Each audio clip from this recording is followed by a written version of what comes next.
welcome back to the DigiGods Podcast. We are once again minus Mark, who is in New York. Unexpectedly. New York. It's cold in New York. Yeah, he's unexpectedly in New York. His job's just yanking him around. He's got some crazy hours coming up too in the next month or so. So we're gonna, we're gonna after this we've got a couple more shows, and then we're gonna have our holiday show and roundup.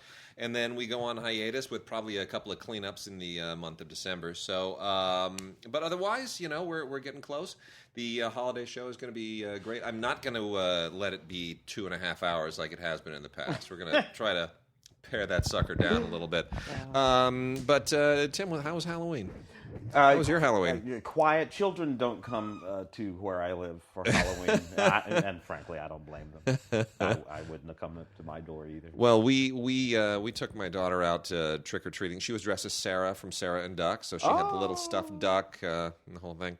Yeah, we take her to this place in the it's called the Huntington Palisades in Pacific Palisades, where there's a competition in the Pacific Palisades where you can win awards if you do your house up in the most obnoxious possible way. Yeah. And so these people in this very, very ritzy neighborhood who apparently have way too much money and too much time on their hands, they go to town like you cannot even imagine. It's ridiculous. Yeah. I mean, animatronic stuff in the lawns and lasers and lights and everything else. It's crazy. Now, some people just love Halloween. It's their favorite holiday. One family even had their daughter dressed up as some kind of like a cow-headed demon, and she would pop out of a coffin on the lawn to scare people. You gotta love it. Hey, it's L.A. Probably the child of a special effects. Could be. Almost certainly. Fog machines and everything. Anyway, it was a lot of fun.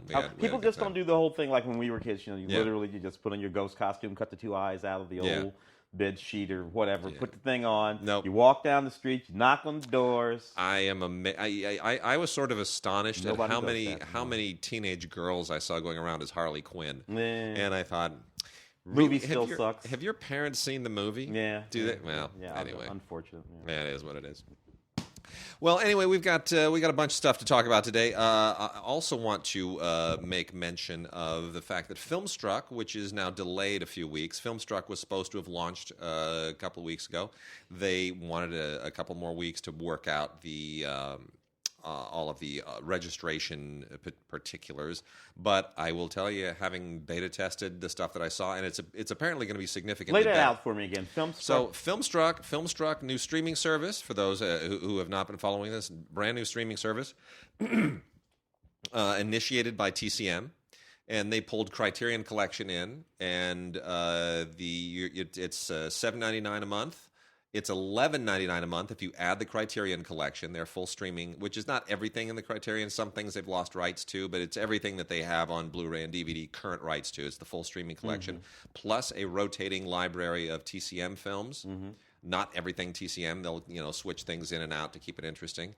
And they have additionally licensed with Kino, Flicker Alley, First Run Features, Milestone, and I talked to Dennis Doris from Milestone the other day too. We're going to have a little interview with him on the holiday show. And Indican, who does a lot of great docs and a lot of great classic stuff as well. 5 additional major indie foreign art film, and Kino alone is like an amazing thing. So all those guys, they're all going to be part of it as well. So it's going to be the place where if you're a film lover, if you're a cinephile, you will just particularly go and of those sorts of movies. You can. I think Hulu provides a little chunk of Criterion. Yeah.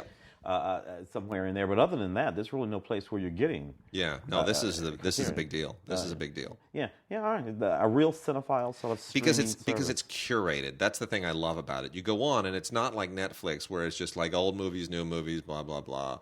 What you've seen last. It's they actually have someone go in. They create really interesting little thematic corners and corners for filmmakers and auteurs, and you can just. It's a fun thing to explore. Well, you need to know something about cinema. Netflix, you don't need to. Your grandmother has Netflix because your grandmother doesn't know anything about movies. So everything there, and then of course the algorithm chooses films for folks who watch Netflix based on what they've watched before. Here, you got to know a little something about movies. have to know a little something about these kind of movies. But nevertheless, you will still be introduced to things you may not know about or be reminded of things you know about, because the curating is happening separate from just what the algorithm says you watched the last time. So many more people are going to be exposed to so many great filmmakers, great films. They're going to learn. I mean, this is like a great film school online. All the stuff that you and I saw in film school for the first time, or were exposed to because of professors, this is filling that void. I think it's going to be a great, great thing long term. So looking forward to that, probably a couple of weeks away. So hang in there, and we will keep you abreast of that. I'm going to start off with some classic stuff here. We got a whole bunch of interesting classic movie stuff. A couple of Criterions right off the bat, as long as we're talking about Filmstruck and all of that fun stuff. The Executioner is a 1963 film I had never heard of. And this is what I always love it when Criterion and Janus do this. This is from the Janus Library through Criterion. It's something that, it's not being put out because it is a great film that everyone knows about and everyone acknowledges. This is Criterion getting into their occasional mode of, we are going to put this out because we think you need to actually see this. And it really is. This is a fantastic black comedy from 1963. Who will replace The Executioner? The Executioner. This is a Spanish film. Beautiful 4K transfer, and it is incredibly timely as well. It touches on a lot of really, really interesting political issues that were specific to the era of Franco, but which have relevance today in the world, given everything that's going on in Europe in particular.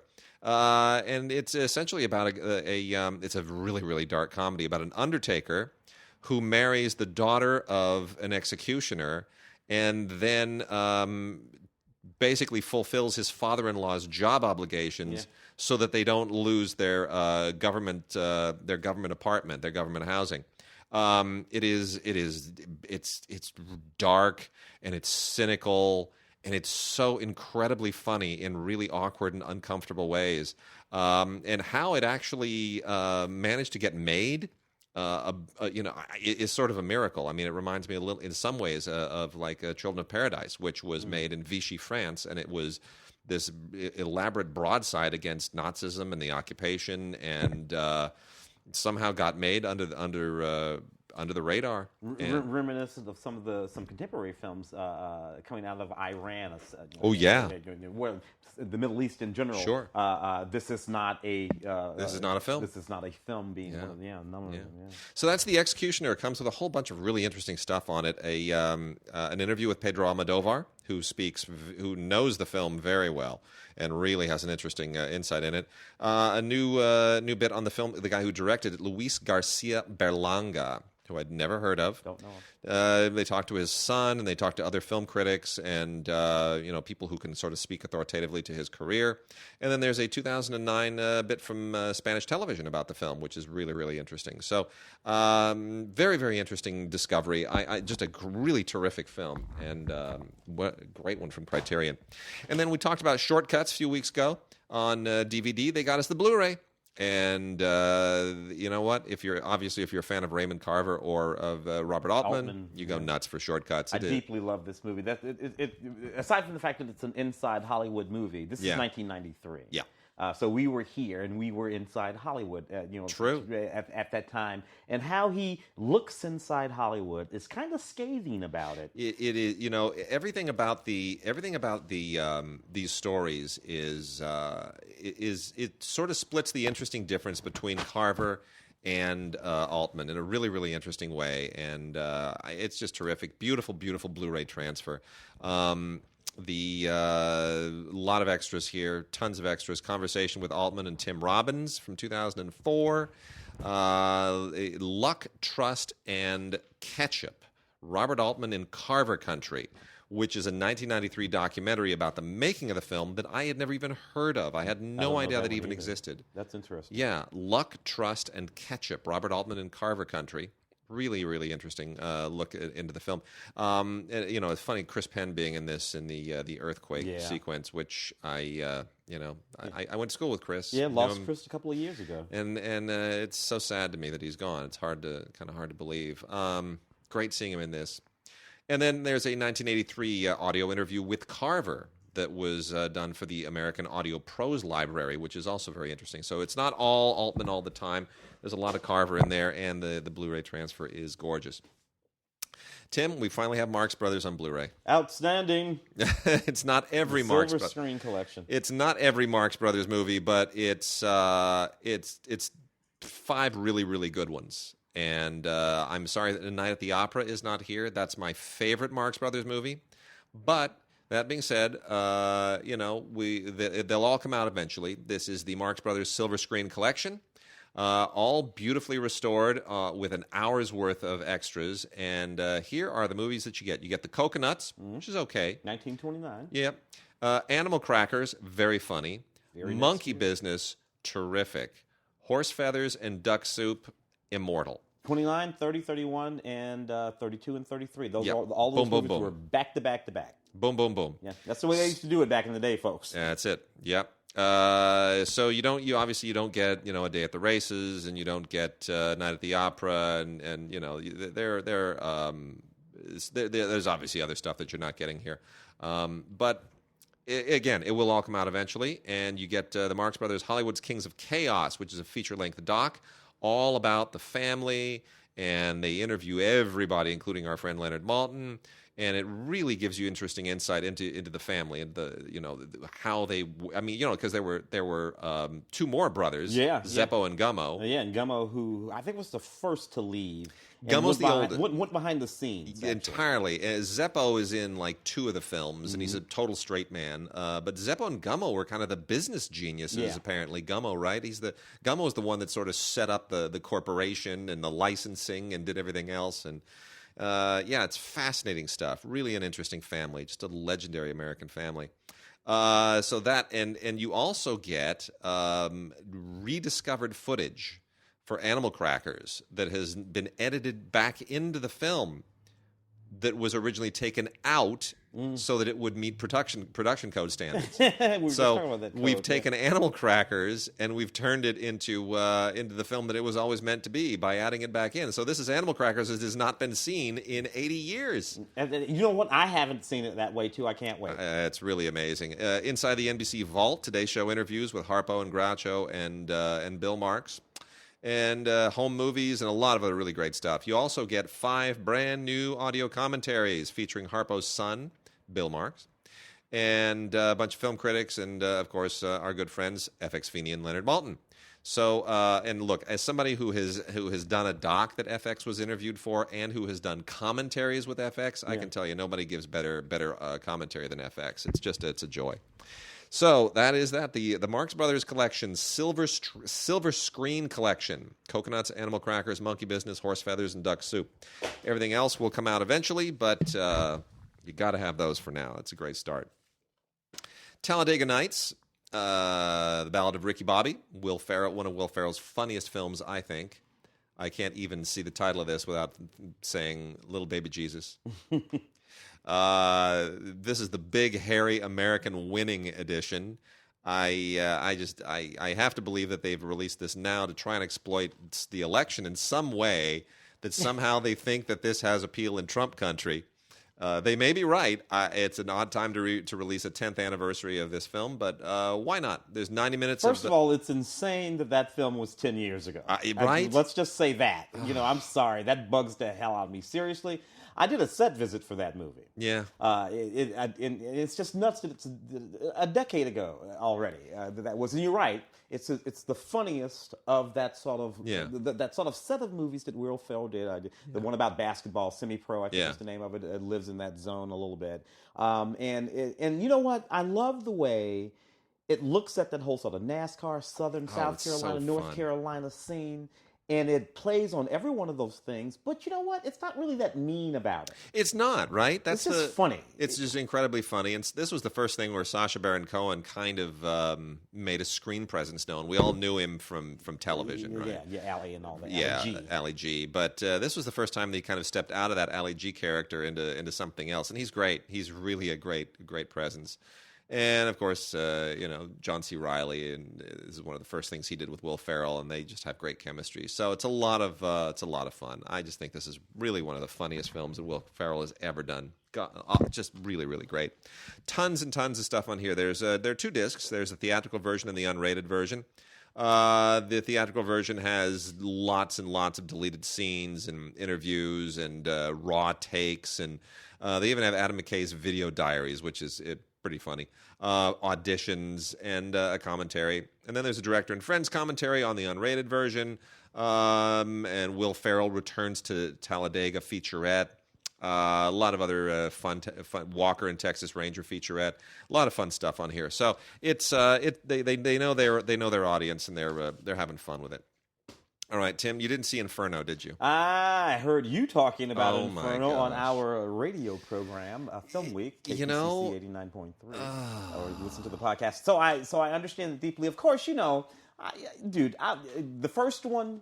Angels and Demons was the second one. That's what you're about to talk about. Da Vinci Code and then Angels and Demons. So you got them both right there. Yeah. I worked my way through Da Vinci Code. Okay, had no problem with that movie. Fine. Okay, this is all ridiculous, but fine. Yeah. There was not very much meat on the bones in the middle one you're talking about. Inferno, it sounded to me like we're really just swinging. Jumping the shark. Yeah, jump the shark. Big time. So, yeah. Right, anyway, you got them both over there. Inferno is just really weak and ridiculous. And I don't want to fault Ron Howard or Tom Hanks, because they are, as I said on the radio, this is a thriller about people from Hollywood trapped in a web of contractual obligations, which is really all that it is. Yeah. They're all obligated to make whatever Dan Brown wrote for a third book. Yeah. They were all obligated to do it years ago. Yeah. If Dan Brown had written, if Inferno had been about the Tom Hanks character as like an evil clown raiding children's birthday parties naked, they would have had to do it.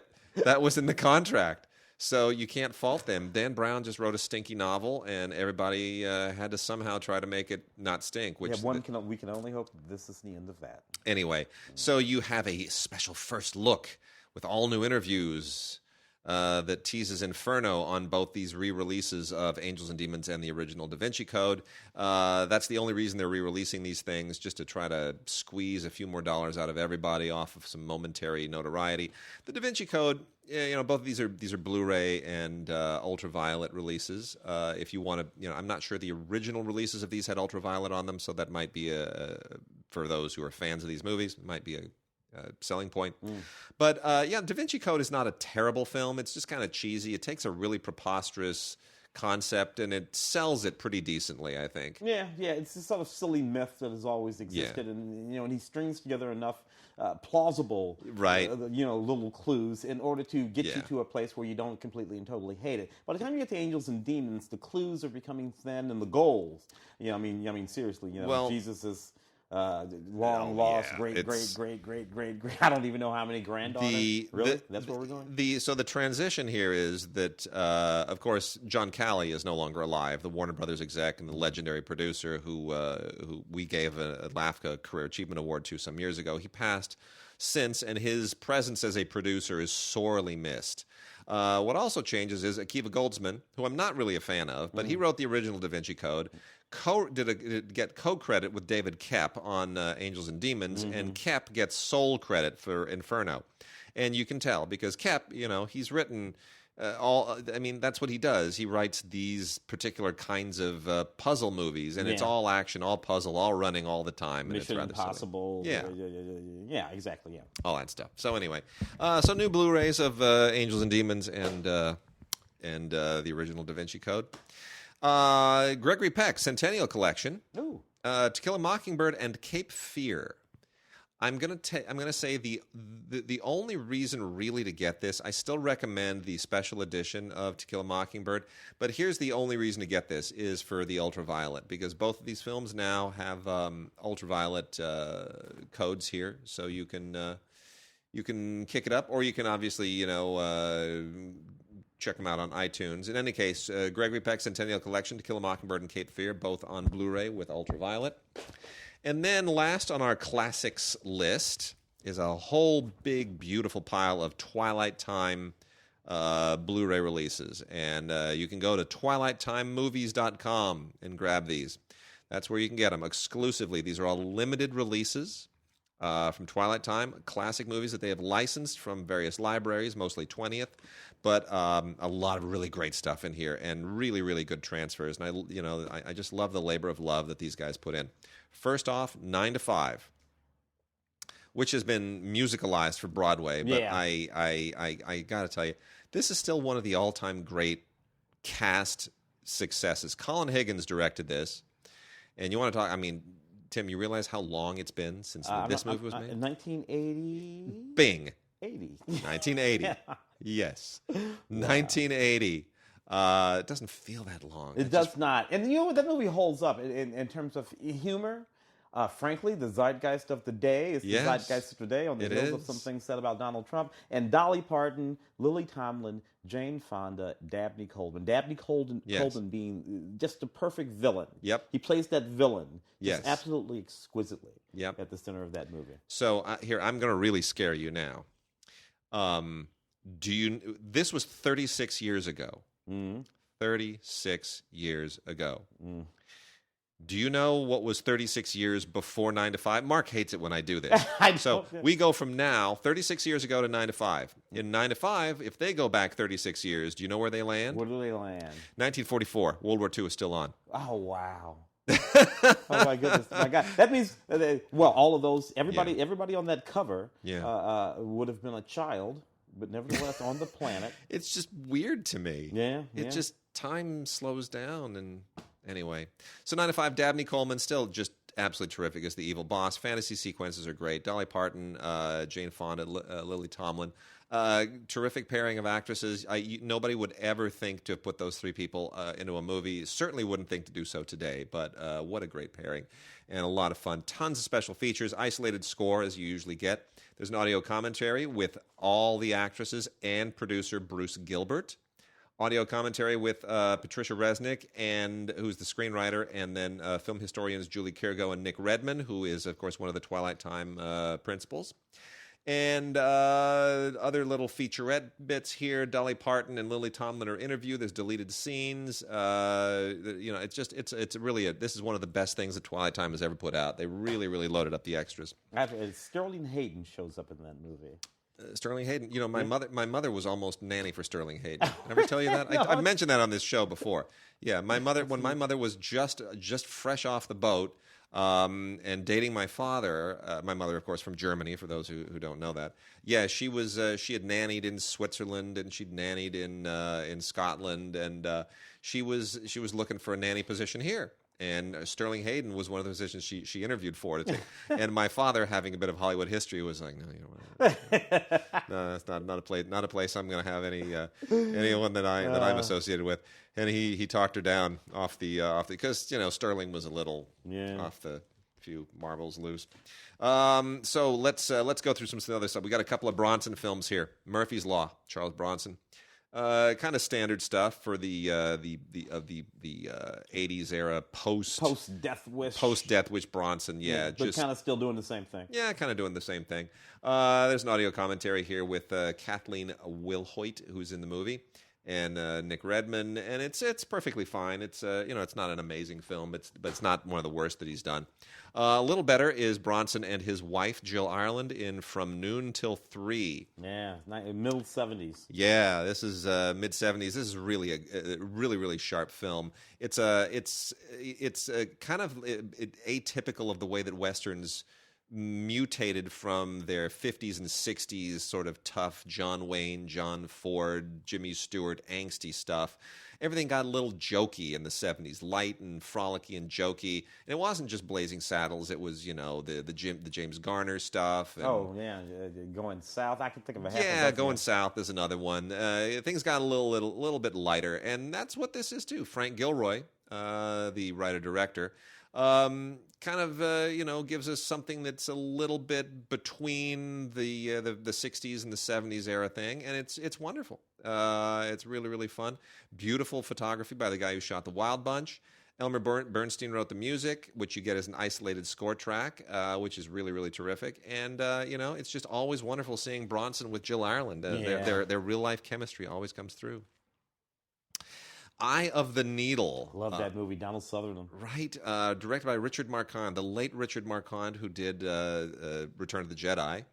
And this is essentially the movie that landed him the job of directing Return of the Jedi. Eye of the Needle, which is based on a Ken Follett book that was a kind of a big deal. And it's it pretty much rides entirely on Donald Sutherland's performance. He's just really, really terrific and really good. Was this actually? I think this is the film he made after Return of the Jedi.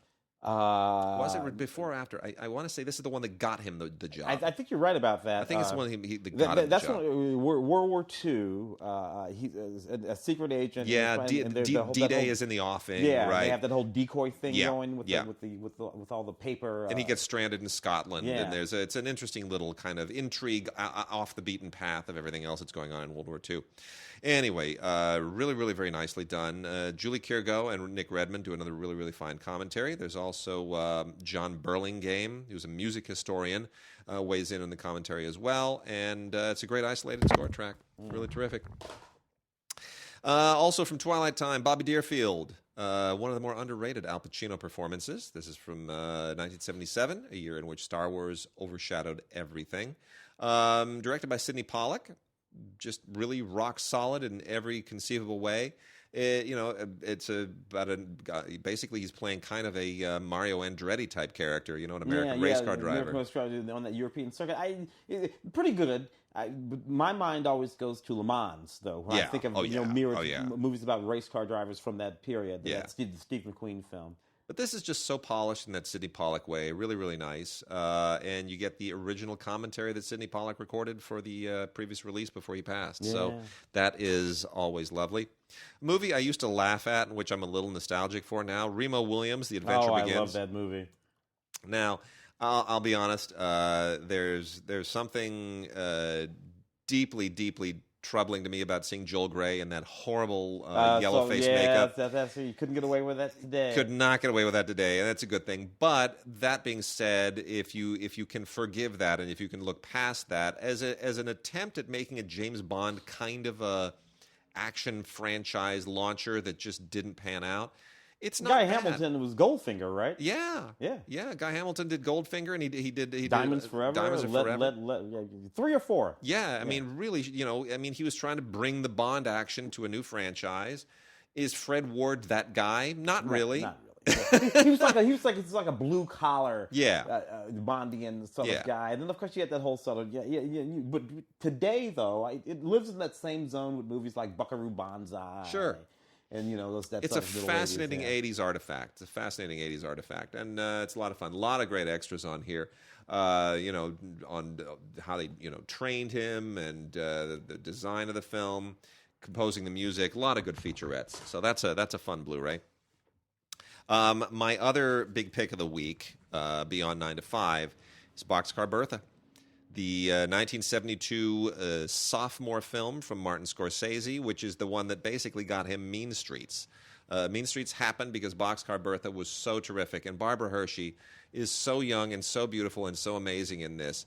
This is in theory, and well, not even in theory. This was actually a Roger Corman production, made for AIP for Nicholson and Sam Arkoff, and but it transcends that. It's like Scorsese made a better film, kind of like Peter Bogdanovich made a better film than he was supposed to for Corman out of Targets. Yeah. Right? Yeah.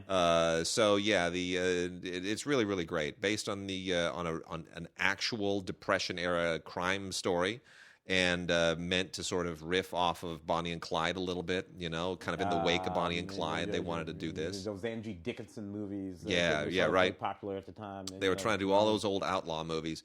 And it is just such a really, really fine film. Beautiful recreation of the period. Barbara Hershey, again, is absolutely terrific. John Carradine is great. David Carradine is great. Really, really terrific film. And it launched Martin Scorsese into Legitsville. So, tail end of his indie period. By the time he finishes Mean Streets, he's an A-list guy. Absolutely. And then Taxi Driver, he wins the Palme d'Or at the Cannes Film Festival. It was only about 5 years to go from exploitation filmmaker to A-list. And, in less than a decade, he's got Raging Bull, and his career is written. Hush, Hush, Sweet Charlotte. I'll roll through the rest of these fairly quickly. This is loaded with stuff. David Del Valle and Stephen Peros do a commentary. There's also a commentary with Glenn Erickson. Lots of film scholarship on here. This is Betty Davis and Robert Aldrich kind of doing something of a follow-up to Baby Jane that isn't quite as twisted and scary.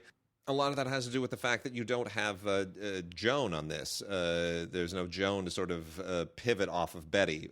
Instead, you have Olivia de Havilland, who does, is a perfectly good foil, a perfectly good substitute. But it's a slightly lesser film, but still a really, really good film. Agnes Moorehead also brings the creep factor in here as well. So,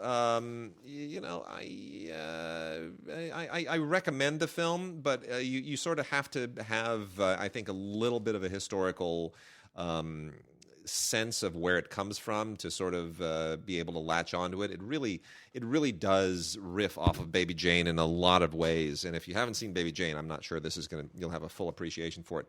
Frankenheimer's The Train with Burt Lancaster. So I was thinking. I'm getting into some kind of heady stuff here. Isolated Score, a bunch of film historians, including Julie Kirgo and Nick Redman again on here, along with the original Frankenheimer commentary. This is one of Frankenheimer's best films, 1964. It's World War II era, just a actioner, straight up great actioner, and Burt Lancaster, one of the best at doing that stuff at the time. Really, really good, just fun movie. There's just no two ways about it. Really, really sharp script, a lot of good action stuff. Not that long after the Manchurian Candidate, I think that was a couple of years before. Yeah. And then as long as we're on the subject, Runaway Train. Really smart. Clearly, the people at Twilight Time, they said, we got the train, let's get Runaway Train. Runaway Train is such an interesting film, based on a Andrei Konchalovsky directed, based on an unproduced screenplay by Akira Kurosawa.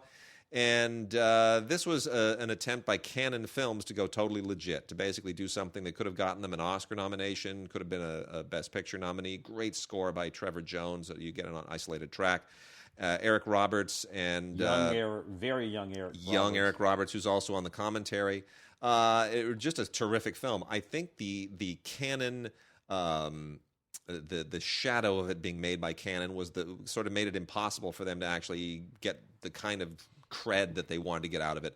But I remember when this came out and people were like, wow, Canon's making a real movie. Yeah. Never got its awards, never got its acclamation, but boy, I'll tell you, it really handles, it really works. Still one of Konchalovsky's best films. I think it's terrific, really terrific. 1985, Runaway Train, beautiful Blu-ray transfer. Twilight Time, absolutely kills it. And then the last one, as long as we're on trains and chases and things of the sort, is the actual movie called The Chase.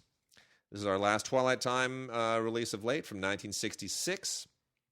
Jane Fonda, Robert Redford, Mr. Brando, Angie Dickinson, the lovely Miriam Hopkins, Robert Duvall, E.G. Marshall, James Fox. Are you kidding me? This is crazy. Arthur Penn pretty much collected the mother of all casts, produced by Sam Spiegel, who at this point already had collected 3 Academy Award Best Pictures for On the Waterfront and Bridge on River Kwai and Lawrence of Arabia.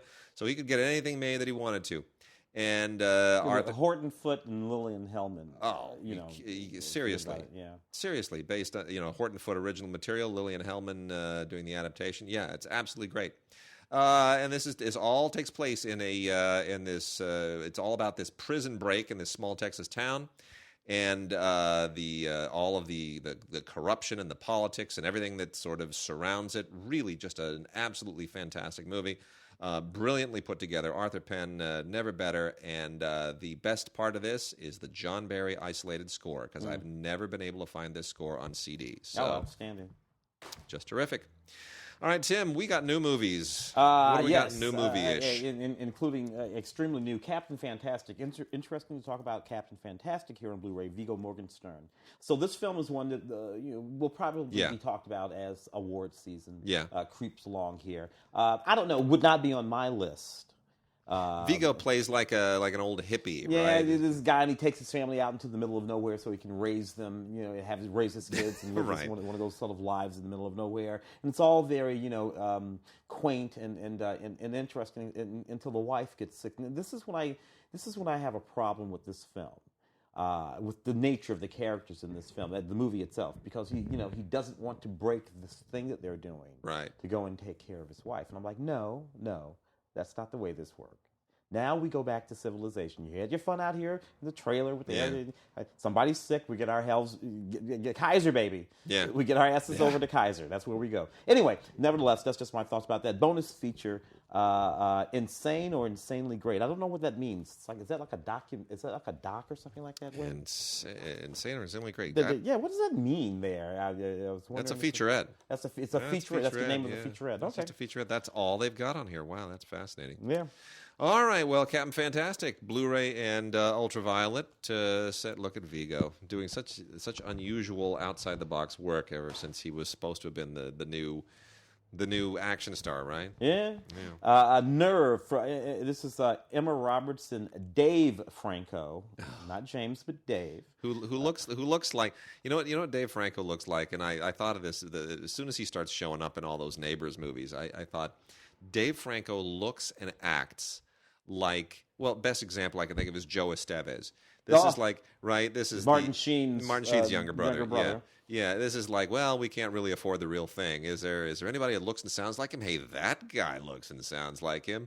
That's his brother. Awesome. You're walking down Frank Stallone territory. You are. I forget what Patrick Swayze's brother name with that whole. Because Dave is actually a fairly decent actor. I don't know this movie. I didn't see it. It's what Eddie Murphy does with himself in Bowfinger. Yeah, exactly. And then you have that one too, because Eddie Murphy has a brother.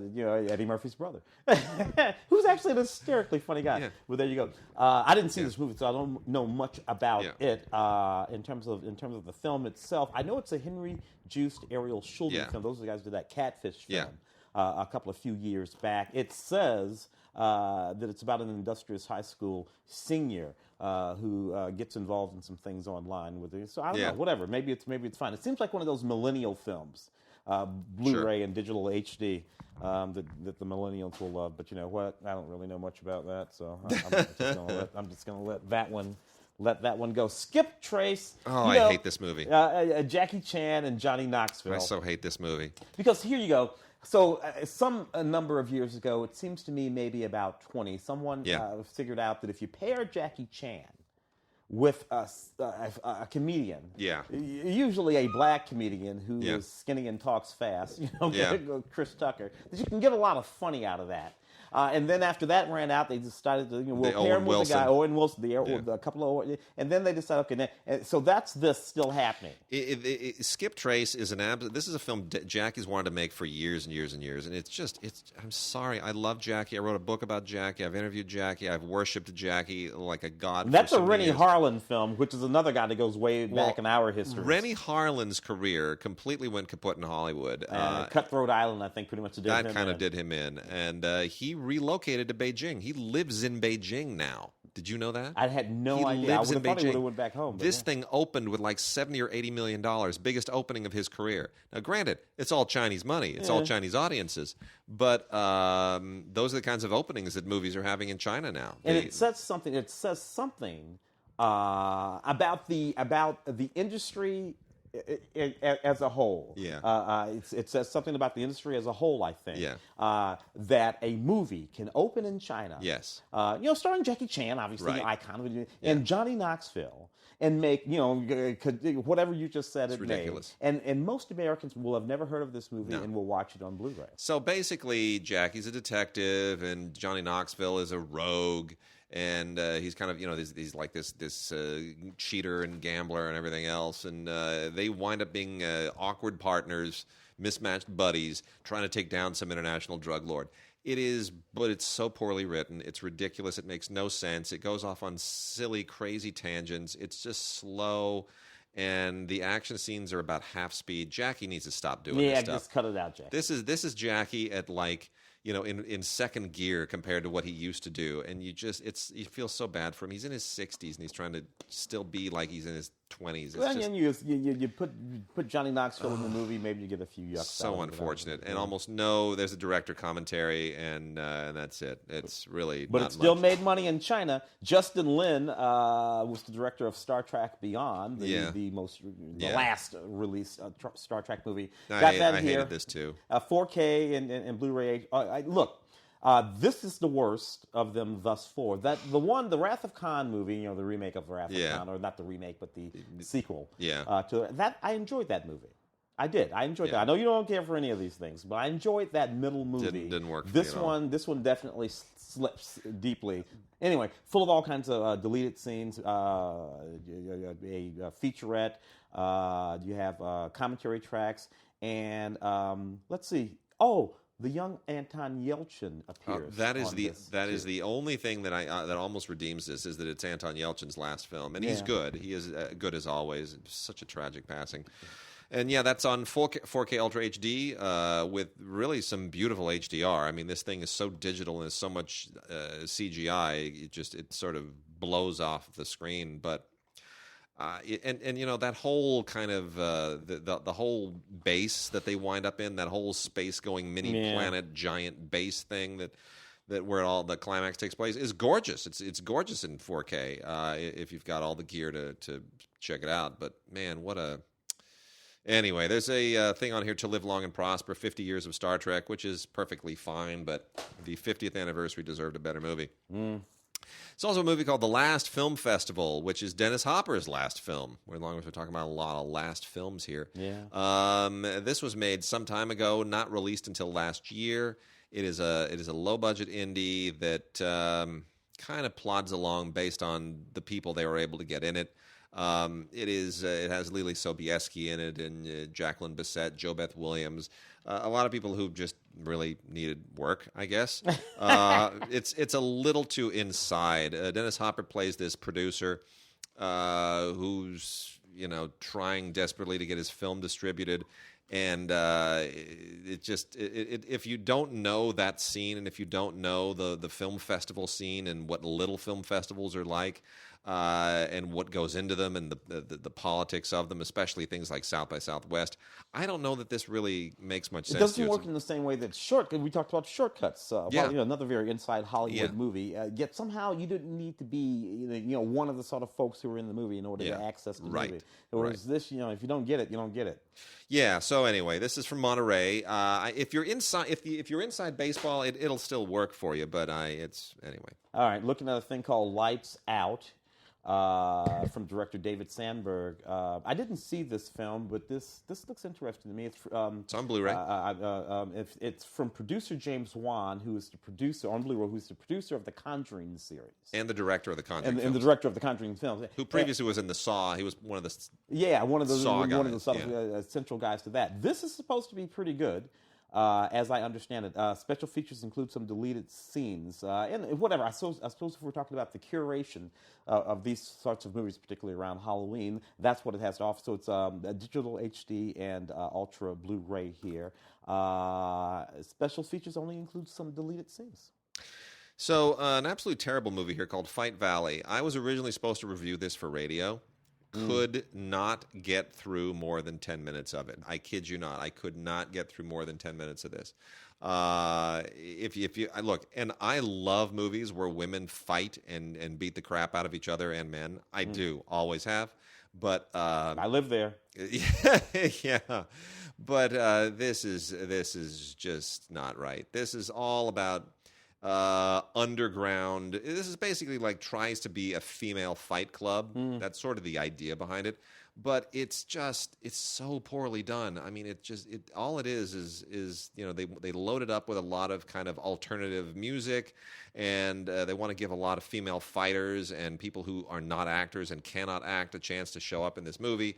Miesha Tate, Holly Holm, Susie Chelek. I mean, but it's bad. It's not a good movie. It's just not good. Hate to say that. Which matters. Yeah. Papa Hemingway. I have over here. If you and I may have been on the show to talk about this, because I can't remember. Maybe it was you and I. It's that Bob Yari film. Yeah. We talk. If we didn't talk about it on the radio, we just talked about it someplace else. So this is that. So this is an interesting sort of story.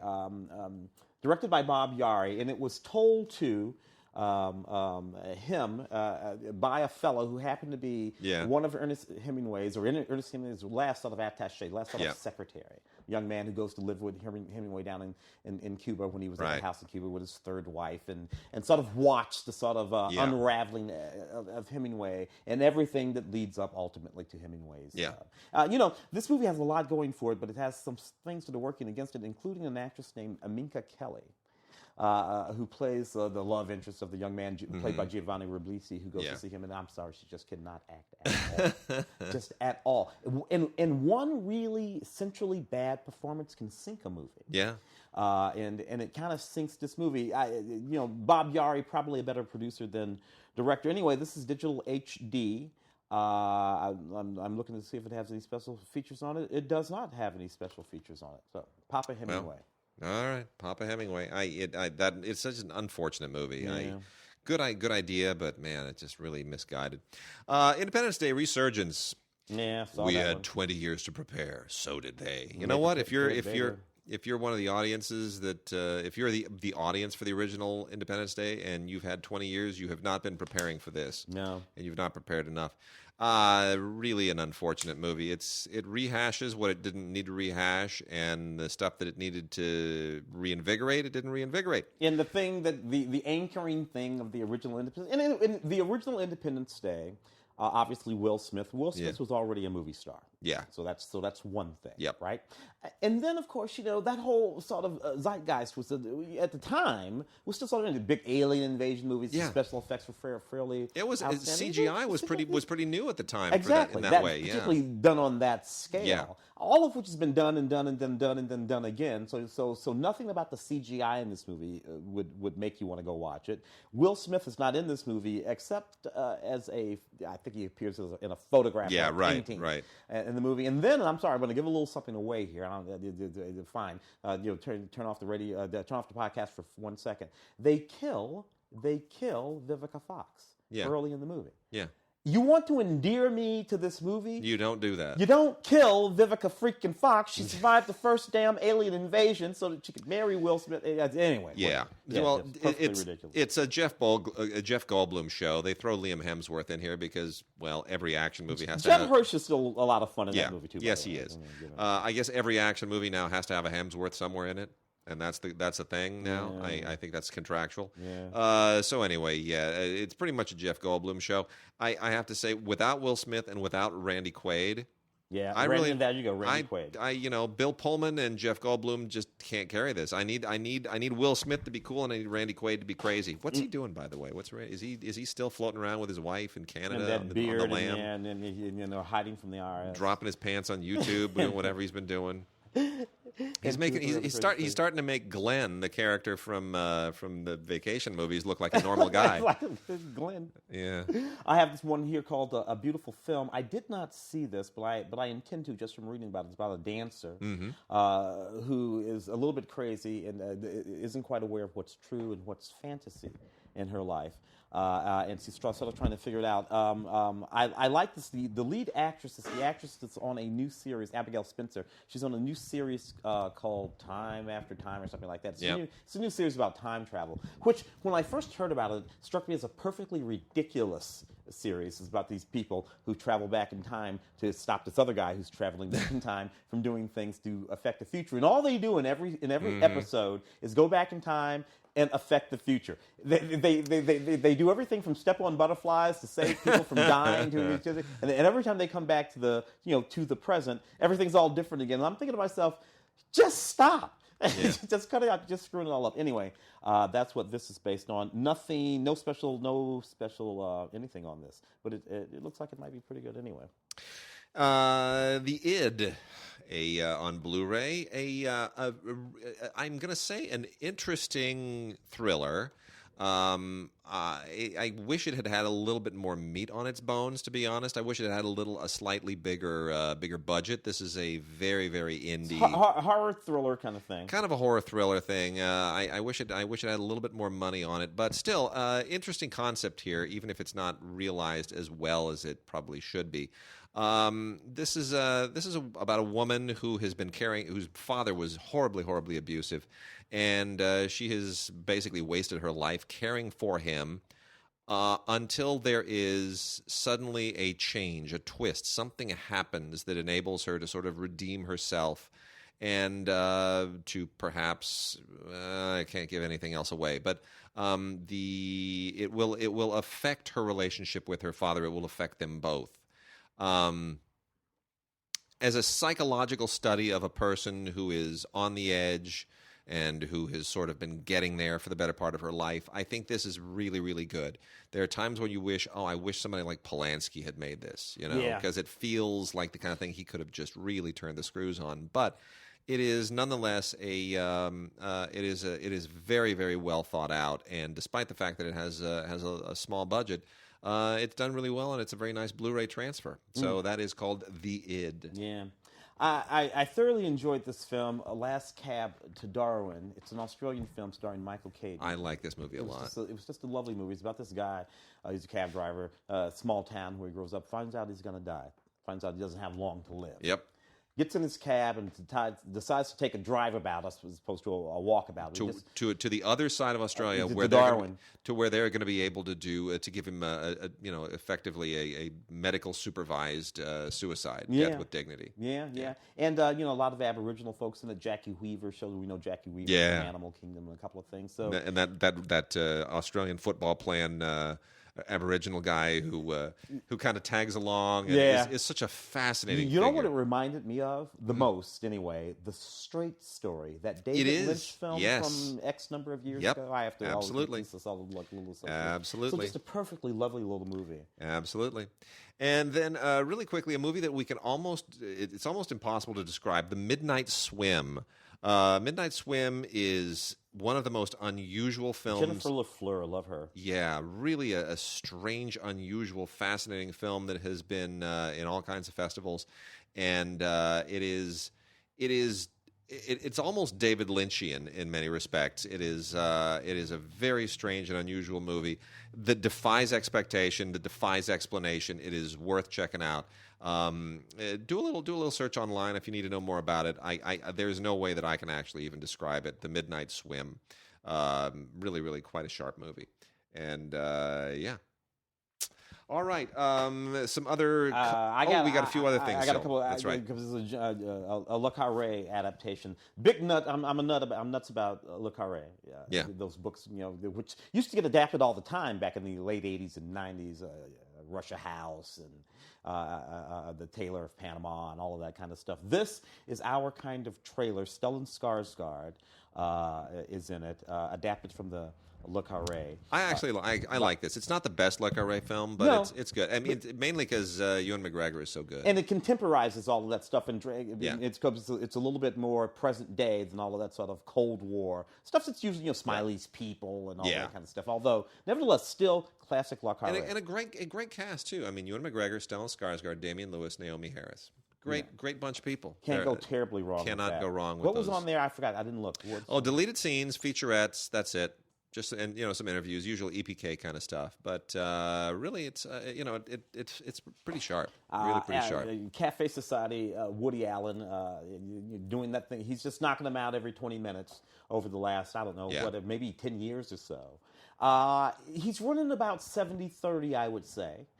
In terms of, successful films to unsuccessful films. Yeah. The last one, I think, was An Irrational Man, if I'm not mistaken. That was, This one, though, I really liked Cafe Society. It's right there with Midnight in Paris and a couple of the other later. So this is set in pre-war Hollywood, mostly, and New York. A young ingenue, and Jesse Eisenberg is sort of wooing her, and she's running around with the studio executive. This is what I like about this movie. This is still Woody Allen doing the thing that he's been doing for a while now, where he's sort of reviewing his work and his life and his sort of philosophical sort of ideas about the world. Coming out of the mouths of these characters is all that sort of Woody Allen. I still haven't seen it. I've got to watch this. It really is neat, but this is what I like most about this movie. This movie is viciously violent, deconstructing hairy violent. That's great. At least 8 people get shot right in the fucking head in this movie, and I mean Woody. We're talking about Woody Allen movie. I mean, guys, and you know what? In the 30s in L.A. in New York, that happened quite a lot. Yeah, and I like, and Woody being an old guy, sort of, it connects to these sort of things, and so it's really interesting. A little bit jaded, but it's still funny and kind of sexy. Plus, it's that sort of Hollywood kind of thing. I got the I'm sorry, what were we going to say? I was going to say, because I want to give people a little bit more on the Midnight Swim. Just so that people aren't completely taken aback. That cave at the bottom of that lake. I'll say this: it's about sisters dealing with a missing mom, and nothing. You should know nothing else about it, but just it's sisters dealing with a mom who is missing, and any other details are going to probably give too much away. So it is, but there's some really, it's just weird and cool and really, really funky. So definitely worth checking out. Ice Age Collision Course. Hate this movie. Absolutely hate this. It starts to wear a little thin about this at about this point, I think. This is on 4K Ultra HD. Yeah. I don't think the Ice Age... Two discs. Yeah. I don't think it looks great in 4K, I'll be honest. I don't think it looks great in Blu-ray. I didn't think it looked great projected. I think it's a rushed film. I think the animation is really, really not keeping pace. I think they're trying to make it look too much like the early ones. The one thing I will say, the Toy Story films, they've tried to improve the animation every single time. Mm-hmm. These, they just make it more frenetic. But the character designs have not evolved. They've not improved. The animation is not better. Or if it is in any way more significant, it's stuff like the fur looks a little furrier. Yeah. And I don't care. But it's packed full of all kinds of stuff. It's 4K Ultra HD and the Blu-ray. You got a whole bunch of little featurettes on this thing and people talking behind the scenes and all that kind of stuff. So, I'm going to go through some cult films real quickly. These all came in after we did the Halloween show, so if you got a little post-Halloween thing going, here's what you can check out. Intervision, The Trail of Dracula, From Folklore to Screen, which is a really kind of essentially it's just a documentary about the evolution of Dracula, and it skips a lot of stuff, and it's not great, but it's okay. It covers something, which is better than nothing, and I guess that's probably the best recommendation I can give it. Burial Ground from Severin is a pretty decent 1980 kind of zombie movie. Zombie movies when they had to actually do the zombie makeup and they couldn't just sort of CGI everything. There is a creep factor that is better. It is this is kind of, this is more in the giallo vein, but if you just want to see zombies eating and mutilating people, that's fine. Burial Ground from Severin on Blu-ray. Those are slow zombies. Yeah, not the zombies that run as fast as computers can make them run. We got a couple from the Arrow library, which are both great. Wes Craven's Hills Have Eyes in an absolutely dazzling, fantastic Blu-ray special edition, which is, this is Wes Craven at his best, and one of his first and most noteworthy successes. This thing is loaded with extras, 4K restoration, and you've got there's a poster in here, making of documentaries, audio commentary with Wes Craven and Peter Locke, outtakes, alternate ending, new interviews with some of the cast. It goes on and on and on. Trailers, television spots. It's just everything that you can possibly think of to have anything to do with Hills Have Eyes is right here. And Michael Berryman, still the weirdest looking guy ever to make a movie. I don't know. He's the strangest head and face, and he's creepy, and it's all perfect. Everything about this still absolutely works. It is maybe the best movie ever made about people who wander off the beaten path and into the middle of cannibal territory. How many movies like that? I don't know. Yeah. Hideo Nakata, the great Japanese director, also made Dark Water, which is out in a special edition from the Arrow Library, being released by MVD, Music Video Distributors. And if you are familiar with Nakata, you will know him primarily from the Ring series, Ringu. He made the original Ring series. Ring movies, and this is kind of his. He came back to the genre after stepping away from it because he was too overly associated with J-horror. And it is every bit as creepy as you would expect it to be. It's got all the creep factor of the Ring movies and then some. And it's the usual thing. It's a family who is having issues, and they wind up getting dragged into some kind of a weird supernatural horror show, and then it just gets weirder and weirder from there. It's great. Everything about this is just expertly done. Tons of special features on here. Brand new interview with Nakata, an interview with the guy who wrote the original story that it's based on, Koji Suzuki. And they even talk to the cinematographer. They have interviews with the actresses. There's a making of documentary. It's just absolutely terrific. So that is Dark Water from Hideo Nakata. And then the last two on the cult front come to us from Cult Epics. The first one is a movie called Sin. Cult Epics, of course, releases all the really, really super cool fringe stuff. This is from the same guy who did the movies Pig, which is really horrific, and Bettie Page Dark Angel. And this is all just really, this is kind of a weird anthology set in the kind of golden era of Hollywood, 20s through the 40s. And it's just, it's like I guess you would imagine is like a pre-code, something Cecil B. DeMille would have done if he didn't really have the constraints of reputation and the code. Just stories of sin and eroticism and other really, really dark stuff that isn't worth really getting into. Anyway, so that is Sin in a special edition from Cult Epics. And then the last Cult Epics release is The Erotic Dances of Bettie Page. Bettie Page, who just keeps getting all kinds of releases. That's all this really is just a collection of erotic dances in kind of stag films by Bettie Page. Has historical value. If you're not a Bettie Page fan, you're not really going to care. So that is out there on Blu-ray as well, very nicely transferred.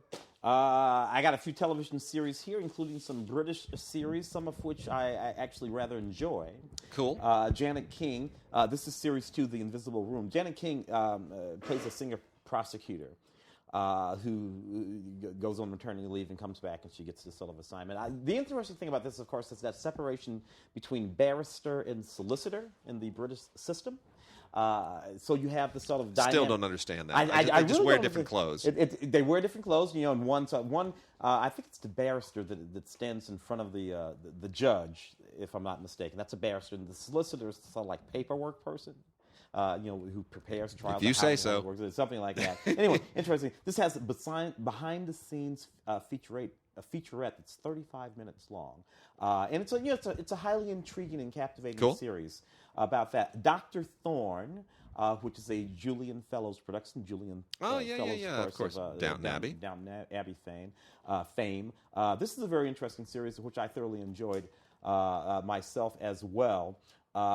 This particular set has several special features, including the making of Dr. Thorne and an interview with Julian talking about adapting the Anthony Trollope. Right. Therefore, this is based on Anthony Trollope, and 2 or 3 other things. And it includes all 4 episodes of the original season. There, Suspects. I have here, it's another British television series, which I enjoy quite a bit, sort of a cop drama. This is series 3 of 4, so this is the second to the last season out on Acorn here. 8 episodes on 2 discs. It's, not a whole lot of, actually no special features on this thing. Look, the reason why I recommend this is because it's a really, really very good sort of drama, detective cop procedural drama. But you know what it's not? It's not bloody and gory. They don't do that sort of CGI dead people everywhere kind of thing that you see, particularly on American sort of dramas. Yeah. The British never really came around to doing that so much. They keep it in the mind, and they keep it in shoe leather. So much appreciated. So much appreciated. Suspects, series 3 and 4 there. And I have this another Acorn series, Jericho.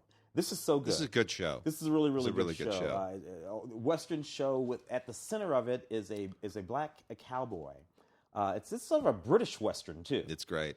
And it's Clark Peters, who, by the way, the other day I was watching Outland. You remember Outland, Yeah. Sean Connery film? Yeah. It's set on a moon outside Jupiter or something like that. And I didn't realize that Clark Peters was one of the central characters in the film. You'll know Clark Peters from the television program Treme, which was popular just a couple of years ago. It's really interesting how you can watch a person's career. You can have been watching a person's career for 40, 35, 30 years, and you don't even realize that you've been watching them that long. Anyway, this is a first-rate series, bonus behind-the-scenes featurette that's 40 minutes long, set in the 1870s in Yorkshire. It's just a really, really interesting thing, particularly just the juxtapositions of humans. I would have never thought that this group of people would have been dealing with each other at this particular time in history, in this particular place in history. It's fantastic. It just goes to show what we know about how the world is really shaped, which is sort of interesting. You know what? I'll hit a couple here. Midsomer Murders, Series 18. It's amazing to me how this thing just keeps on trucking. This show just and they maintain the quality of the writing consistently.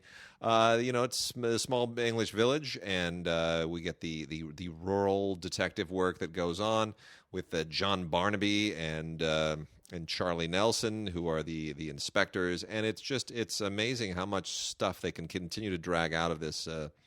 The framework of this show. It's really, really great. Some terrific mysteries here. Habeas Corpus, Dying Art, Saints and Sinners.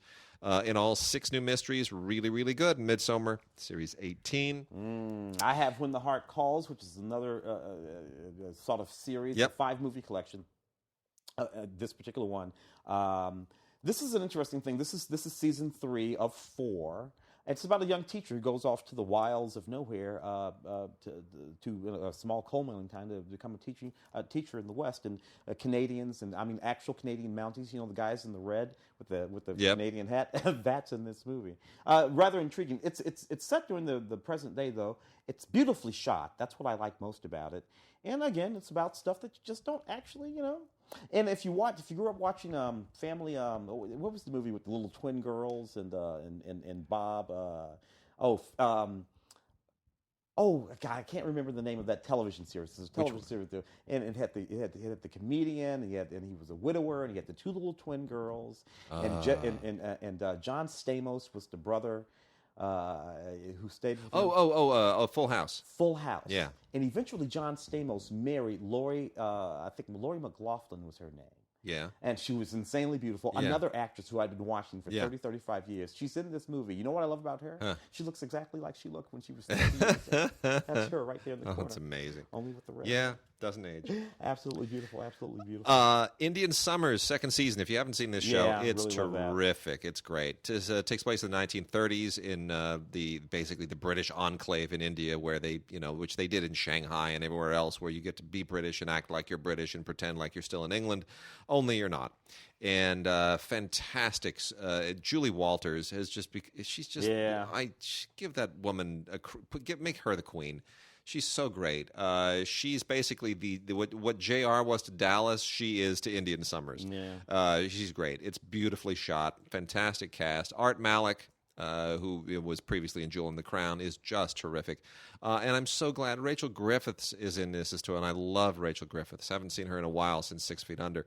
So really a fabulous show. This is new on PBS. It's part of the Masterpiece thing. And in the wake of Downton Abbey going away, we need all the shows like this we can get. So Indian Summers is fantastic. Don't miss it.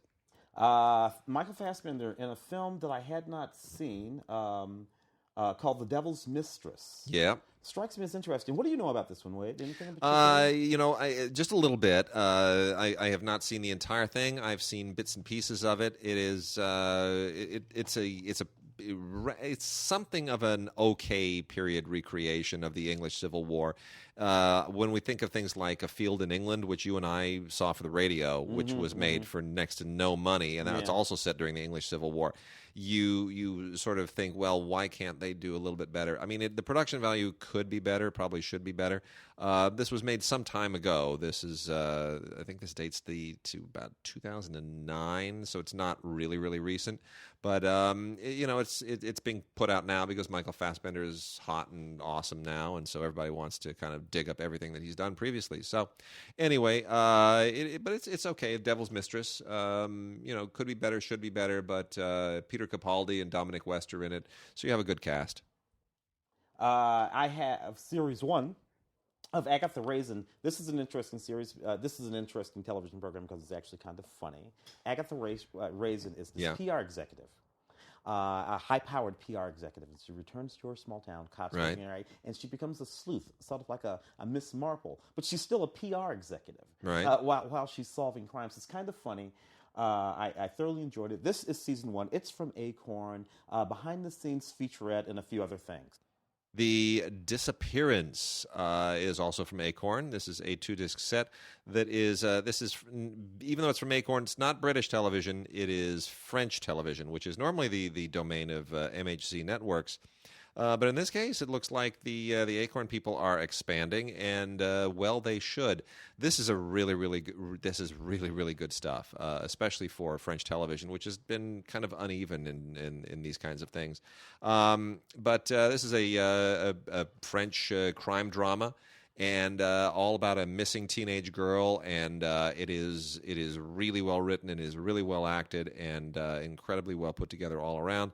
Most impressively, directed by Charlotte Brandstrom, female director who pulls no punches in dealing with all the incredible, horrible fallout of this missing persons case. Really good. Outstanding. I have Winter, the complete series here, also from Acorn, 2 discs. So this is about a police detective, a homicide detective, a very, very good one, but decides she's not into it anymore, and she retires, or at least pulls back from the work, goes to a small town. Unfortunately, the small town that she goes to returns to, this is Australian series, there's many murders, and they're just as horrible as they were in the big city. So she finds herself being drawn back into the work. Again, another very sharp series featuring a very smart, sort of Holmesian female detective. The Brits, the Australians, and New Zealand, they're all very, very good at that. Yeah. We do it to a certain extent here in the United States, but we don't, generally speaking, do it in the same way. Usually, when we have a sharp female detective at the center of something, very often, she'll be the sidekick to a male detective. But even if she is a sharp female detective, she'll be a woman of a certain age who's usually a little bit younger and usually wears tight black jeans, and very often it's more about punching people out and curing it again. Yeah. Australia, the UK, their smart female detectives, Helen Mirren has played one. Many wonderful actors. They can be a little older, and they're always a whole lot smarter. And then we've got a few, 3 docs, and then a few other little TV things we're going to hit before we cancel out here this week. Guilt, Season 1, originally from a series from a network called Freeform. I have never heard of Freeform. Lionsgate released this, and I got to say, if this is what Freeform puts on, I'm not that impressed. This is essentially about it's a murder mystery, and it gets very slimy and sleazy. It's not terribly well put together. They try hard. It's got some production value, but I can't say that I'm really impressed by the storytelling.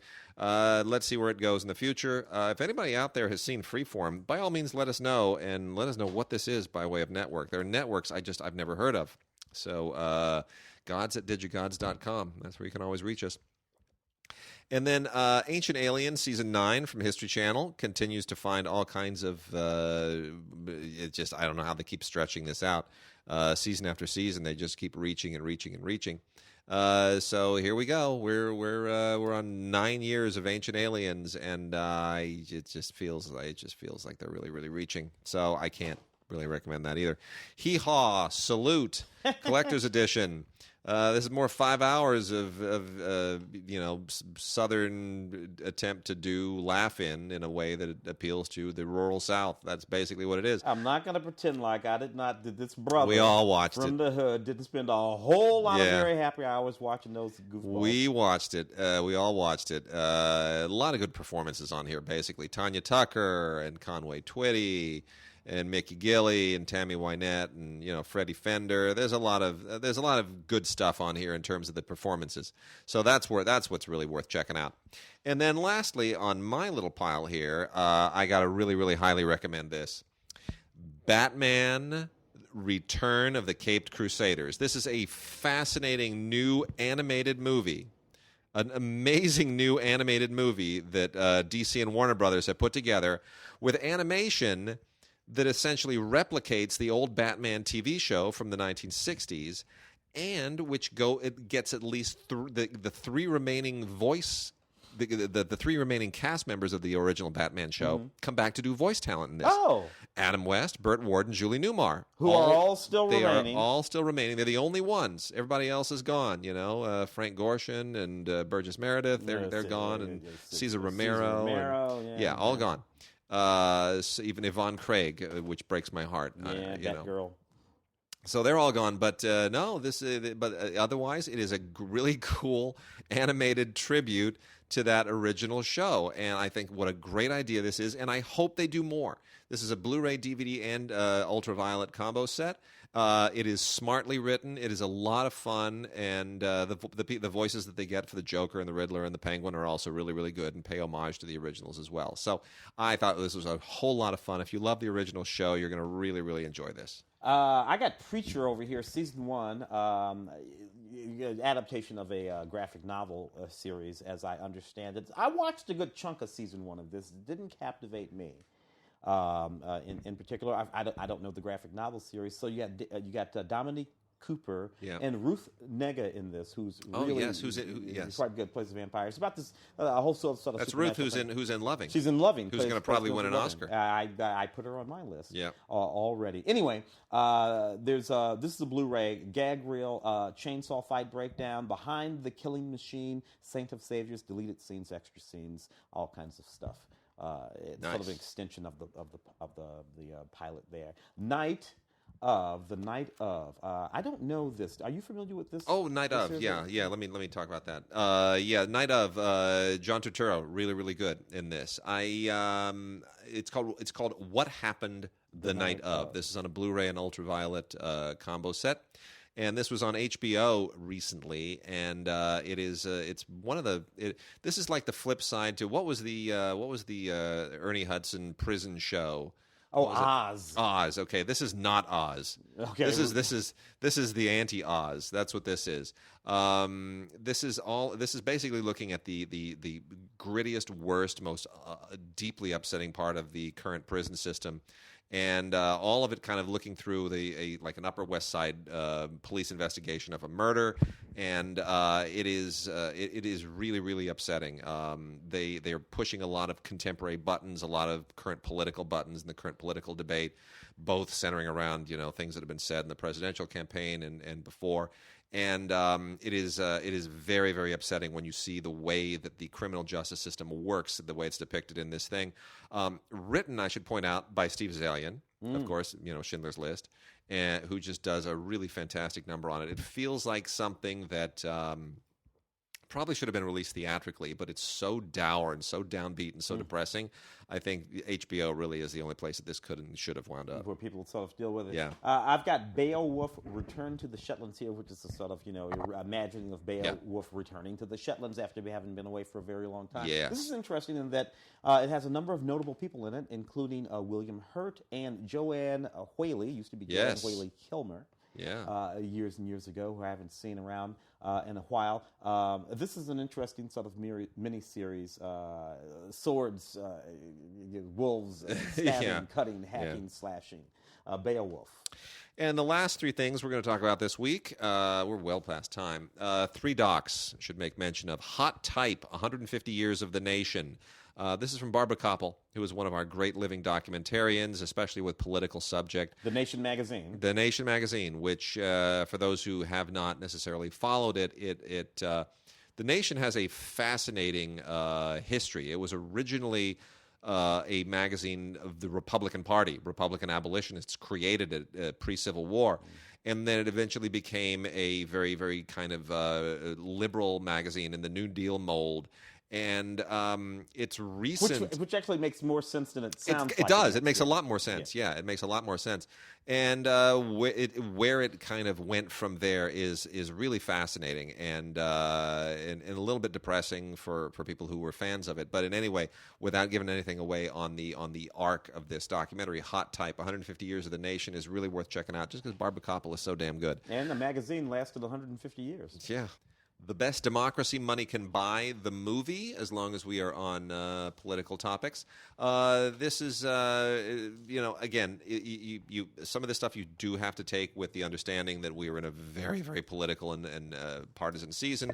So this is a point of view. It is not by any means all points of view, but it is. It's pretty upsetting, at least from this point of view, that Greg Palast, who's a sort of activist documentarian, yes. He has a particular angle, sort of left of center angle on things. Of course, everything's that now when it comes to doc. I mean, it's hard you have to sit there and what you would definitely take from this is that we do live in a time when it is very easy through the internet and the media and so forth. Money goes further than it ever has before, and even though we have more splintered media than we've ever had before, you can reach an awful lot of people with a relatively small amount of money and effort. Well, I think as we look at, and not that we're going to slide off too political here, as we look at this campaign, Donald Trump still has only spent about $50 million. True. But you know what? He didn't need to spend any more than that. Exactly. And of course, the last few people that we've been afraid were going to buy an election, including Mitt Romney, didn't or couldn't.